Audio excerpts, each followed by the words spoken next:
నిజము మీద భూమి నిలబడి ఉండును సత్యవాక్కు వలన జనత నడుచు సత్యమొకటి పాప సంహారములు చేయు కాళికాంబ హంస కాళికాంబ ఈ పద్యాన్ని రాసిన కవి ఎవరు? ఇతను ఒక కవి అన్నమాట, పద్యాలని రాసే కవి. ఈ పద్యంలో కొన్ని మాటలు ఉన్నాయి, ఆ మాటలకి మనం అర్థం తెలుసుకోవాలి. ఇక్కడ వాక్కు అనే పదం ఉంది. ఈ వాక్కు అంటే ఏంటి? వాక్కు అంటే ఏంటి? మాట. జనత అంటే ప్రజలు. జనత అంటే ప్రజలు. సంహారము. సంహారం అంటే చంపడం. దేన్ని చంపడం?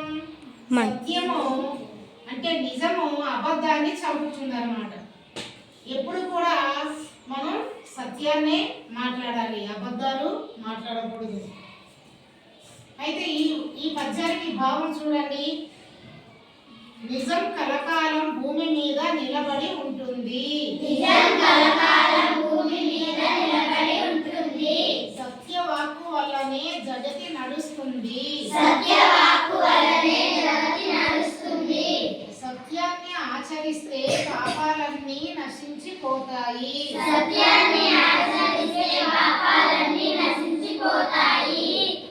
అది ఈ పద్యానికి భావం అన్నమాట. అంటే దీనికి అర్థం.